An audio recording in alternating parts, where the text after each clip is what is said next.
All right, Nick, let's talk about the Atlanta Falcons. The Falcons come into free agency, although, by the time you watch this video, it's actually started. But right now, when we're recording, nothing has been official yet. But the Falcons, they're making some really good moves. We've seen some players roll through, and we think they've completely upgraded one side of the ball. I think these two additions we're going to talk about today were really, really great moves by the Falcons. But before we get into all of that, I'm Andrew, that's Nick, and this is Saturday Morning Inspection. All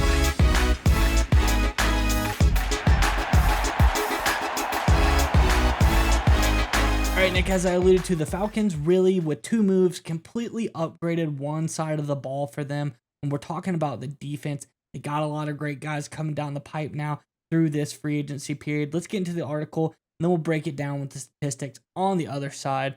This, of course, is over, the first one at least, is over from ESPN. It says the Atlanta Falcons have signed defensive end Leonard Floyd, who was released by San Francisco 49ers on Tuesday to a 1-year, $10 million contract. Agent Todd France announced the news on Instagram. Floyd had 8.5 sacks last season, his first with the 49ers after signing a 2-year, $20 million contract with San Francisco last offseason. Again from ESPN. Second one being from the Atlanta Journal-Constitution. Says linebacker Divine Diablo agreed to a 2-year contract worth $14 million with the Falcons on Tuesday, according to a tweet from his agents at Sports Trust Advisors, Atlanta-based firm. I think these were both really great additions by the Falcons. They went into this free agency period and said, hey, where's something we've got to upgrade? Defensive side of the ball is something we really need to focus on. We've got to get this pass rush better. Got to be able to get at the quarterback. And they did that in these two moves. I think it was a really, really solid additions by the Falcons. I'm curious what your thoughts are on this one, Nick. But before we get to you, Falcons fans, in the comment section below, let us know. You've seen two dominoes fall with this team. You've seen two upgrades here on this team. What do you think about those overall? But what do you think they also should do next? Let us know your thoughts in the comment section below. What's the next shoe to fall? What's the next domino to fall for the Falcons as far as what player they need to bring in for this team? And while you're there, let us know what you think about these pickups as well in the comment section below. But nonetheless, Nick, what do you think about these latest additions by the Falcons?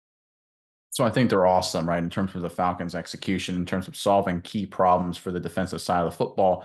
Going into the offseason, going into free agency, there were two key deficiencies when it came to the Atlanta Falcons on defense. Number one was tackling grade. They were one of the worst tackling teams in the National Football League last year, according to PFF. I think they were second to last or third to last, somewhere around that range. They were absolutely god awful. And tackling is one of those things where as long as you're not absolutely terrible, you can usually be okay. Like the difference between being the 10th best tackling team and like the 20th best tackling team isn't a whole lot. But if you are terrible at tackling, it just makes life really, really hard. It's like getting a lot of penalties, right? The difference between the 8th most penalized team and the 15th isn't a whole lot. But if you're leading the league in penalties, that's a really bad indicator because it usually means you're making life a lot harder on yourself than it needs to be. And that's what the Falcons were doing defensively in terms of not tackling well. And let's pull up our first chart here. This is involving, of course, Diablo. You can see here, we're looking at tackling grade. And starting on the left side of the chart, we have the Falcons' 2024 tackling grade as a team. It was about 33.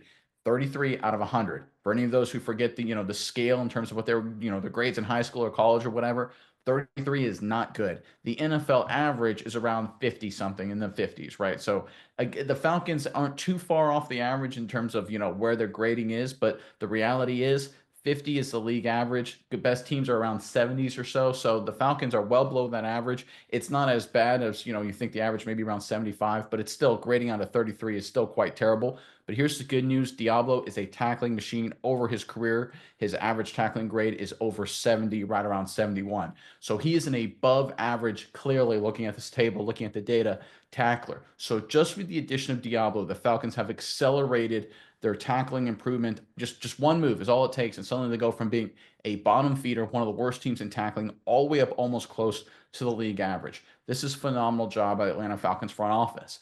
Recognize the deficiency, recognize a problem, and coming up with a cost-effective way to solve it.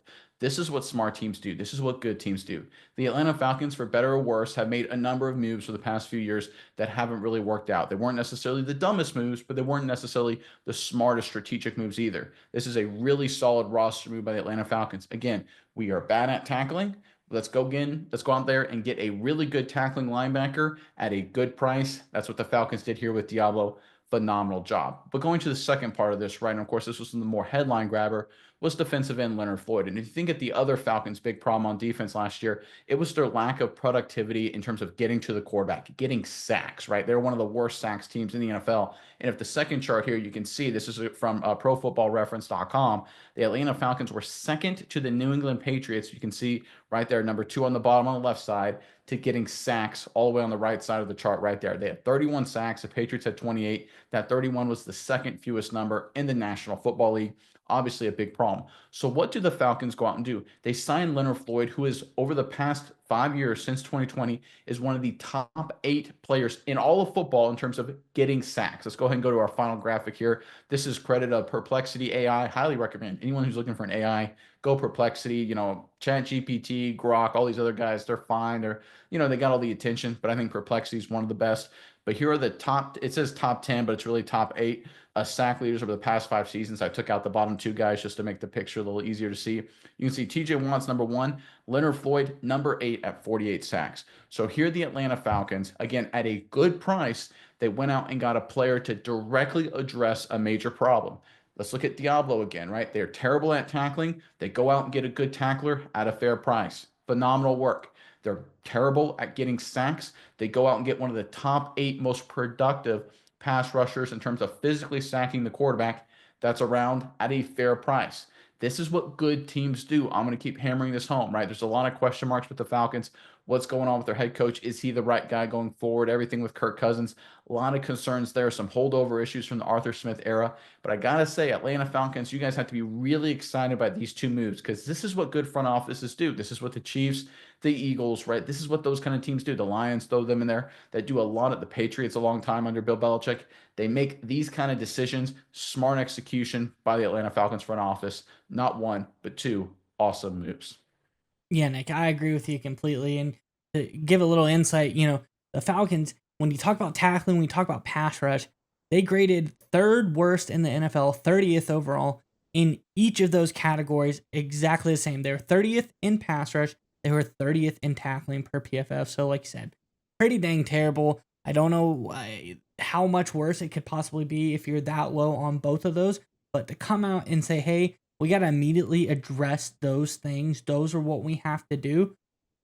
I think this is a beautiful move by the Falcons. I think it shows they have awareness. They know what they're doing. They know how they need to address the problem. And they did it they didn't go out and necessarily blow all their money on, some big name out there. I know Leonard Floyd, he's a great player and he's somewhat of a big name, but it's not the biggest of names out there. I think that this was a really smart move. And I love teams that come out and do things like this that are smart moves. And that's exactly what the Falcons do here.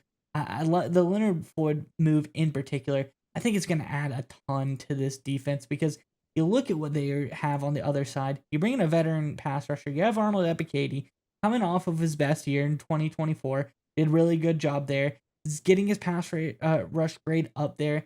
Starting to see him convert a little bit more, but bringing in a guy like Floyd, a veteran guy, he's been around the block for a while now, can teach these younger guys as well. That's always something you got to look at. I think it's really a strong addition. Then bringing in Diablo now beside Ellis, I think that's a really good, linebacking core you have back there.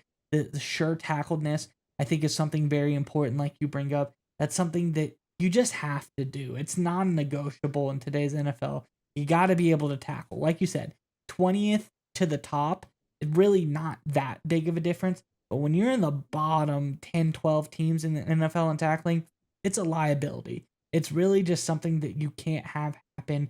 And it's a fundamental issue here. So bringing in a guy, strong fundamentals like Diablo, the guy that's able to get a lot of tackles, bring a lot to the table for this team. I think these are both really sound moves overall. Now, I think the Falcons, they've got some other holes they got to fill in on this team, but just overall, I think it is looking a lot better than we were just a couple days ago. And then another guy we really liked, however many Rororo you want to say. I think that's another guy we got to look at as well, bringing in a strong defensive tackle right here as far as Floyd, another guy, Roro's really just kind of a little bit different size of a defensive tackle, but that pass rush prowess, again, help him as well. Help him get after the quarterback. I think this is really good move by the Falcons overall, and I think they're going to be much, much better this coming season because of it.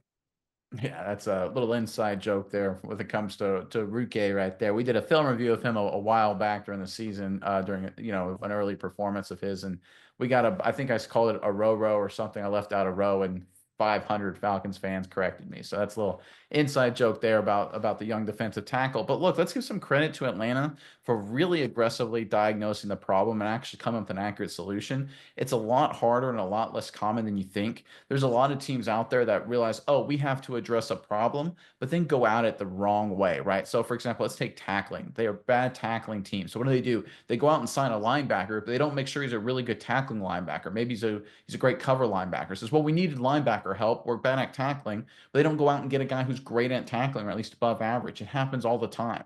The Atlanta Falcons, you brought up a great point. Pass rush grades down, sacks are down too. I think, in my opinion, it was more important to be more productive, get a guy who actually is good at getting to the quarterback and getting him on the ground than a guy that may just incidentally have a good pass rush grade.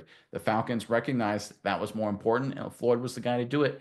And again, it's going to cost them, on average, we're talking $7 million per year for Diablo, and then $10 million for Floyd. I believe we got those numbers right. Yeah, 14 over 2 for Diablo, 1 year for 10 for Floyd. So we're not breaking the bank here. You're not putting yourself in long-term situations of cap constraints the way a team like New Orleans Saints always seem to do.